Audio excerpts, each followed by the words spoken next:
Ok, hello mọi người, Cần Lê đây và chào mừng các bạn đã quay trở lại với channel của mình. Lâu lắm rồi thì mình không làm video review về sách.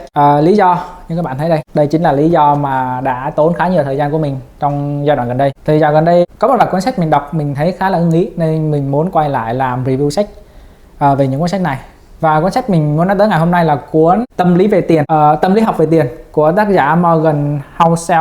Đây là một cuốn The International Bestseller. Rất nhiều người đã recommend đọc cuốn sách này và mình cũng đã thử tìm mua để đọc cuốn sách này xem nó có cái gì hay mà mọi người lại khen nó đến vậy. Nói về cuốn Tâm lý học về tiền thì mình nghĩ điều hay nhất của cuốn sách này đó chính là tác giả đã gần như lật đổ tất cả những kiến thức mà thường những người đọc về sách kinh tế học luôn quan niệm về nó. Kinh tế học thường mắc phải đó là chúng ta thường khi nói về kinh tế học thì chúng ta sẽ nói về những cái việc mà chúng ta đầu tư vào những cái cổ phiếu, những cái chứng khoán hay là những cái tài sản một cách hiệu quả nhất thông qua những cái dữ liệu lịch sử, thông qua những cái phân tích kinh tế tài chính, thông qua những cái quan sát vĩ mô. Thì cuốn sách này gần như là nó đánh đổi tất cả những cái điều đó. Với tác giả đưa ra một ví dụ rất là thực tế, đó là con người mình thông qua một thời gian dài phát triển về khoa học kỹ thuật.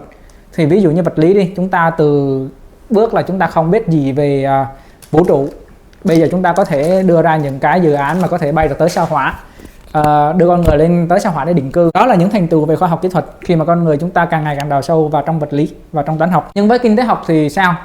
Nếu nhìn lại lịch sử về kinh tế học của loài người mình thì chúng ta đang cố để giải quyết những bài toán ví dụ như lạm phát, như vấn đề việc làm, thì hay là những vấn đề như là khủng hoảng kinh tế.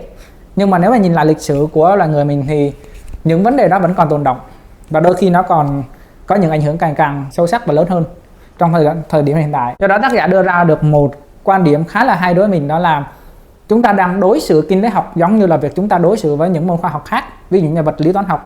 Trong khi với tác giả, kinh tế học nó thiên về tâm lý học hơn. Theo tác giả, kinh tế học nó được xây dựng dựa nên những cái tương tác giữa con người mình với nhau thông qua những cái giao dịch. Vì là con người tham gia vào quá trình đó nên nó phức tạp hơn toán học và vật lý rất nhiều. Vì con người là những cơ thể sống và chúng ta có những cái suy nghĩ khác nhau. Mỗi người đều có những quan điểm khác nhau về một vấn đề.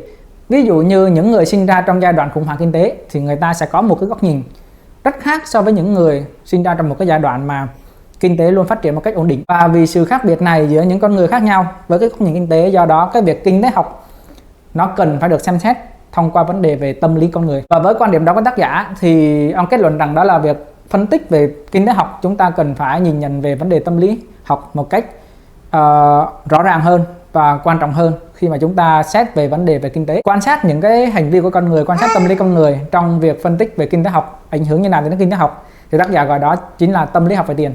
Và đó cũng chính là tiêu đề của cuốn sách này. Ví dụ như chúng ta thường sẽ hay nói tới việc là chúng ta nên theo đuổi một cái phương pháp đầu tư cụ thể nào đó, ví dụ như là DCA hay là những cái phương pháp phân tích về kỹ thuật tài chính để có thể đầu tư vào những cổ phiếu, đầu tư vào những cái loại tài sản khác. Đầu tư tốt nhất đó chính là khi mà chúng ta đầu tư và trước khi mỗi giấc ngủ chúng ta nhìn lại gia đình mình, chúng ta nhìn lại vợ con mình và chúng ta cảm thấy hài lòng với cái việc đầu tư của mình và chúng ta có thể ngủ ngon vào giấc ngủ tối hôm đó, thì đó chính là một quyết định đầu tư chính xác. Và quan điểm chính mà tác giả muốn nói tới đây đó chính là việc đầu tư hợp lý nó quan trọng hơn là việc đầu tư có lý. Tức là sao? Tức là mặc dù tất cả những phân tích kỹ thuật, tất cả những kiến thức thống kê nó đã nói rõ ràng là nếu như chúng ta đầu tư theo DCA chẳng hạn, chúng ta không có cố chạy đua theo việc sự lên xuống của thị trường tài chính. Cái việc mà chúng ta đầu tư dài hạn và không có cố chạy theo đuổi những cái thị trường gấu và thị trường bò. Quan điểm này nó giống như việc là hầu hết tất cả những kiến thức về đầu tư tài chính đều nói cho chúng ta biết được rằng là cái việc mà chúng ta nắm giữ một cổ phiếu dài hạn thì nó sẽ tốt hơn so với cái việc là chúng ta đang cố chạy theo một cái thị trường. Nhưng với tác giả thì dù cho những kiến thức về phân tích thống kê nó có đúng tới đâu, nhưng mà việc theo đuổi những cái phương pháp đó khiến cho chúng ta cảm giác ăn ngủ không yên mỗi đêm thì đó không phải là những quyết định sáng suốt khi mà chúng ta đầu tư tài chính. Một ví dụ cụ thể của tác giả đó là việc tác giả mua nhà mà không cần phải thế chấp. Thì nếu chúng ta xét trên phương diện về đầu tư tài chính thì việc mua nhà không thế chấp là một cái quyết định không hề có lý một tí nào dựa theo sổ sách. Nhưng với tác giả thì nếu xét về tâm lý học về tiền và việc tác giả mua nhà không cần thế chấp giúp cho tác giả có thể ngủ ngon vào buổi tối thì đó chính là một quyết định chính xác. Ngoài ra trong cuốn sách này thì tác giả cũng đưa ra một vài quan điểm khá là thú vị, ví dụ như là việc chúng ta đầu tư tài chính hay chúng ta nói chuyện đến kinh tế thì cái mục đích cuối cùng nó vẫn là sự tự do. Tức là dù các bạn có kiếm được bao nhiêu tiền nhưng mà số lượng tiền các bạn nhiều nhưng mà sự tự do nó lại không có phù hợp thì nó sẽ không phải là một quyết định chính xác. Ví dụ như chúng ta cố gắng theo đuổi những thứ xa hoa, chúng ta cố gắng mua những căn nhà đẹp, chúng ta cố gắng mua những chiếc xe ô tô đẹp, sang trọng, nhưng mà chúng ta lại phải vay ngân hàng để làm những điều đó. Và điều này làm chúng ta mất đi sự tự do, vì chúng ta cần phải làm việc để có thể trả lại cho ngân hàng.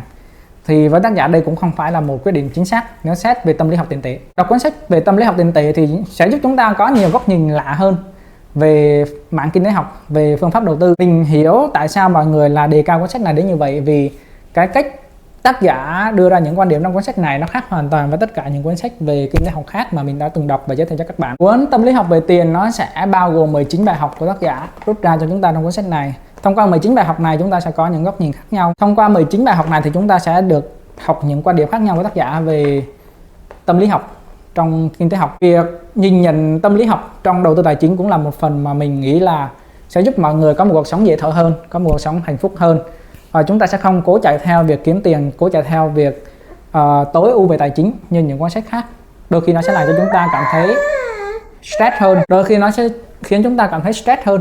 Thì cuốn sách tâm lý học về tiền sẽ là một cái phương thuốc giúp các bạn có thể cảm thấy yên bình hơn khi đầu tư vào tài chính. Ok, và đó là những review nhanh của mình về cuốn tâm lý học về tiền của tác giả Morgan Housel. Cảm ơn các bạn đã xem và hẹn gặp lại các bạn trong những video tiếp theo.